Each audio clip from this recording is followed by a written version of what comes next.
Air hostess बहू। लंबी गोरी सुंदर दिखने वाली आन्या को एयर होस्टेस बनने का शौक था। वो दिन हो या रात सिर्फ एयर होस्टेस बनने के सपने देखती, वैसे ही वीडियो देखती और वैसे ही बोला करती थी। एक बार उसे देखने लड़के वाले आते हैं। आन्या बेटा आओ, मेहमान आ गए हैं। आन्या बाहर आती है। वो एयर होस्टेस की ड्रेस पहनी होती है। आन्या मेहमानों से बिल्कुल एयर होस्टेस की तरह बात करती है। आप सभी लोगों का हमारे शर्मा हाउस में स्वागत है। उम्मीद है आप लोगों को हमारे घर की मेहमान नवाजी के साथ ही मैं काफी पसंद आऊंगी। आप लोगों से निवेदन है कि अगले आदेश तक अपनी सीट की बेल्ट बांध ले, हम जल्द ही उड़ने वाले हैं। होने वाली सास बोल पड़ती है। उड़ने वाले हैं? अरे कहाँ उड़ने वाले हैं? ये किसी घर में आए हैं या प्लेन में? क्या है भाई साहब, ये आपकी बेटी को क्या हो गया है? तब आन्या की माँ जवाब देती है। वो क्या है ना, थोड़ी मजाक या किस्म की है हमारी बेटी। वो तो दिख ही रहा है। वैसे क्या आन्या बेटी, एयर होस्टेस हो क्या आप? हो नहीं, पर हो जाऊंगी। 2 राउंड क्लियर है, बस अब तीसरे राउंड के बाद ज्वाइनिंग, फिर मैं बन जाऊंगी एयर होस्टेस। वाह वाह, सुना है एयर होस्टेस खूब कमाती है। और नहीं तो क्या, हर ट्रिप के पैसे, ऊपर से विदेश घूमो। मैं तो जल्द ही उड़ जाऊंगी। आन्या की बात सुनकर सास को लालच आ जाता है। वो मन ही मन सोचती है, मजा आ जाएगा, मैं भी बहू के साथ कभी अमेरिका तो कभी कनाडा। उधर आन्या मन में सोच रही होती है, ये रिश्ता मेरे लिए ठीक रहेगा। चुस्त लग रही है बुढ़िया, अपना घर संभालेगी, मैं प्लेन में, ये घर में। और फिर हंसते हंसते ही आन्या के मुंह से निकल जाता है, वो क्या है ना, मुझे तो रिश्ता मंजूर है जी। अरे बेटा, तूने तो मेरे मुंह की बात छीन ली। मुझे भी तो बहू के रूप में बहुत मंजूर है। तो बताइए कब की टिकट कटनी है मेरी? अरे कोई मुझसे भी तो पूछ ले कि मुझे शादी करनी है कि नहीं। ओह माय गॉड, एक एयर होस्टेस ने शादी के लिए हाँ कर दी है, तो तुमसे क्या पूछना। खैर अब मैं चलती हूँ, नमस्कार। आन्या का एयर होस्टेस बनने वाला भूत चढ़ता ही चला जाता है। खैर विवेक की शादी आन्या से हो जाती है। शादी के बाद बहू क्या बात है, लाल सी ड्रेस में बिल्कुल परी लग रही हो। बुढ़िया तू क्या सोच रही है मैं सब जानती हूँ। ये मेरे साथ लटकना चाहती है, गंवार कहीं की। अरे क्या सोच रही है बिटिया, मुझे घूर घूर कर देख रही है। अच्छा मैं ये कह रही थी कि मैंने सुना है वैष्णो देवी जाने के लिए प्लेन से जाओ तो 2 घंटे में दर्शन हो जाते हैं। वो क्या है ना, माता के दरबार में मत्था टेकने का मन था। हाँ हाँ क्यों नहीं, मैं टिकट करती हूँ ना आपकी। बहू वहाँ से चली जाती है। रात को खाने की टेबल पर सभी से निवेदन है कि खाने का सामान परोस दिया गया है, जल्दी जलपान कर ले, सहयोग के लिए शुक्रिया। सभी को आन्या की बातें अजीब तो लगती है, लेकिन करे क्या, बहू जो ठहरी।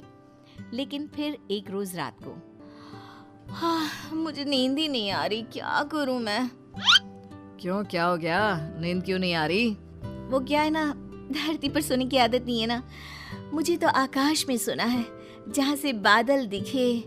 ये क्या, घर के अंदर सड़ी सी छत और रेलवे का पंखा चलता दिख रहा है।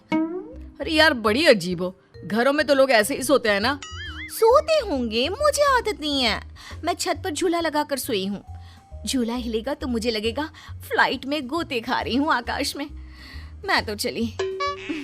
अब क्या था, ठंडी हवा के बीच बहू छत पर सोकर उठती है तो उसे सर्दी लगी होती है।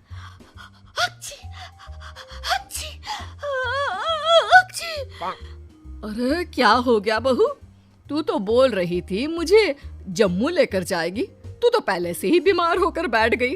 मैंने तो पैकिंग भी कर ली है, अब उड़ा कर ले चल। यहाँ नाक की दही बनी हुई है और इन्हें जम्मू घूमना है। हाय रे, लगता नहीं कि ये एयर होस्टेस बहू कभी मुझे प्लेन की सैर भी कराएगी। अरे क्या हो गया माँ, काहे रोई जा रही हो? बेटा मैंने सोचा था कि बहू उड़न खटोले में लेकर मुझे घूमेगी, लेकिन इसके नखरे झेलते झेलते मैं तो थक गई हूँ। तभी बहू आ जाती है। हक्ची! आप लोग खड़े क्यों हो? मुझे खड़े हुए लोग देखने की आदत नहीं है। कृपया अपनी अपनी सीट पर बैठ जाए और खिड़की से बाहर देखें, साथ ही सीट बेल्ट बांध ले। देखो आनिया, ये एयर होस्टेस वाली जॉब बाहर तक ठीक है, लेकिन तुम ये घर पर जो अजीब सा व्यवहार करती हो ना, ये मुझे बिल्कुल भी पसंद नहीं है। तुम क्या समझो मेरी नौकरी की कद्र? ठेले में बैठ बैठ कर बस ठेले हो गया हूँ। मैं एयर होस्टेस हूँ। पता है हवाई टिकट कितने की आती है? लोग एक बार बैठने के लिए मरते हैं, मैं तो रोज 2 बार घूमती हूँ। और सासू माँ, मैं आपकी तरह खाना बनाने वाली औरत नहीं हूँ, समझ गई? बड़े ही घमंड से बोलने वाली बीवी का ये लहजा पति को बिल्कुल पसंद नहीं आता। वो ठेला नहीं, शोरूम है। जिसे तुम काम बोल रही हो वो मेरा जमा जमाया बिजनेस है, जिसे देखकर तुम्हारे मम्मी पापा ने मेरी शादी की थी। अरे हम लोगों की फ्लाइट में तो माल्या से लेकर मोदी आते हैं। हाँ आते होंगे, लेकिन भागने के लिए, घूमने के लिए नहीं। जो भी हो, है तो बिजनेसमैन ही ना। हाँ तो वो कौन सा तेरे से शादी करने को भाग रहे हैं बहू? पानी ही पीते हैं ना तेरे हाथ से, कोई बिजनेस एडवाइजरी तो नहीं लेते क्यों?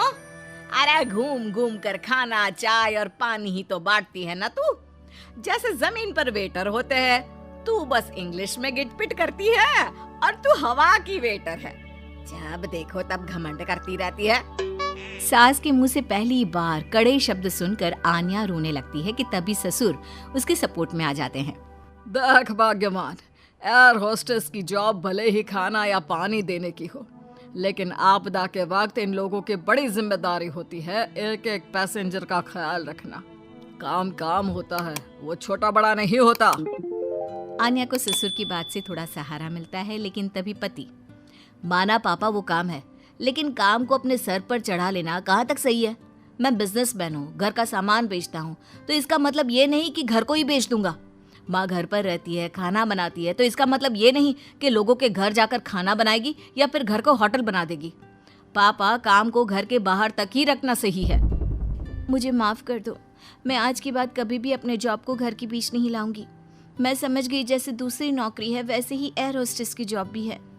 मैं इस नौकरी के चक्कर में ज्यादा ही पागल हो गई थी। मैं वादा करती हूँ, मैं या तो ये नौकरी नहीं करूँगी या फिर अपनी हद में ही रहूँगी।